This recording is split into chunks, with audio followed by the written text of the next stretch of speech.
Israel की एक खुफिया या अनरिटन पॉलिसी है कि किसी मुसलमान मुल्क को न्यूक्लियर ताकत नहीं बनने देना, ना न्यूक्लियर में रिसर्च करने देनी। एक जमाने में इराक ने कुछ रिसर्च स्टार्ट की हुई थी, तो इसराइल ने उस वक्त इराक की रिसर्च सेंटर्स पर हमला किया। ये 1981 की बात है और उस वक्त F-15 और F-16 का कॉम्बिनेशन इसने उड़ाया था और ये जहाज बहुत लो लेवल पे फ्लाइंग करते हुए जॉर्डन की फिजाई हदूद से गुजरे, फिर सऊदी अरब की फिजाई हदूद से गुजरे और कंप्लीट वायरलेस साइलेंस था। ना कोई इनको रेडार पकड़ सका, ना कुछ। वहां से ये गए बगदाद में इन्होंने उन सारी तनसीबात को तबाह किया और उन्होंने जहाज़ों को बिल्कुल लिमिट पर यूज किया था। और उस पर बाद में किताब भी लिखी गई जिसका नाम है 2 Minutes Over बगदाद। वो बड़ी इंटरेस्टिंग किताब है, उस सारी स्टोरी को बड़ा अच्छा एक्सप्लेन करती है। लुबे लुबाब ये है कि इसने इराक का सारा रिसर्च सेंटर तबाह कर दिया। उसके बाद शाम की बारी आई। शाम में थोड़ी बहुत रिसर्च हो रही थी, इसने उसके न्यूक्लियर तनसीबात पर हमला किया, उसको तबाह कर दिया। अभी रिसेंटली हम जानते हैं कि ईरान पर कितनी बड़ी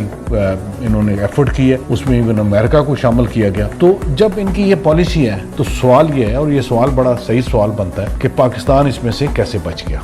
इसकी बहुत सारी वजूहत है। एक, हमारा इजराइल से फासला इतना है कि उसको यहाँ तक आने के लिए किसी न किसी और मुल्क का बेस यूज करना पड़ना था। अभी तो खैर एयर रिफ्यूलिंग की बहुत सारी फैसिलिटीज हासिल हैं, उस जमाने में ये फैसिलिटीज इतनी हासिल नहीं हुआ करती थी।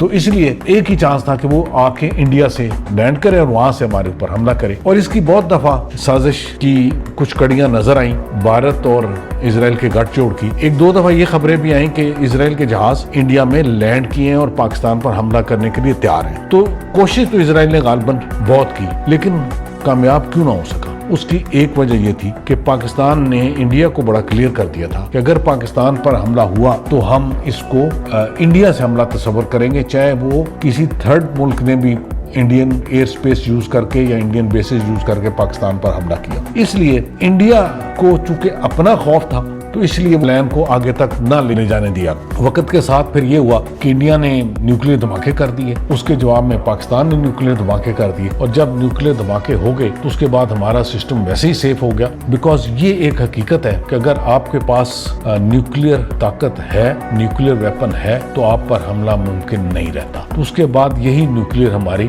गारंटी बन गया और इजराइल को मजीद इस तरफ आने की हिम्मत नहीं हुई। ना मेरा ख्याल है कभी वो ऐसा प्लान किया है, ना आइंदा प्लान करेगा। तो इंशाल्लाह हमारा न्यूक्लियर निज़ाम इजराइल से बचा रहेगा, इंडिया से भी बचा रहेगा। Thank you very much.